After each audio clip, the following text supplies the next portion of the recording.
إن الله لا يخفى عليه شيء في الأرض ولا في السماء. هو الذي يصوركم في الأرحام كيف يشاء. لا إله إلا هو العزيز الحكيم.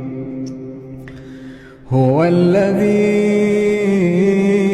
أنزل عليك الكتاب منه آيات محكمات هن أم الكتاب وأخر متشابهات فأما الذين في قلوبهم زيغ فيتبعون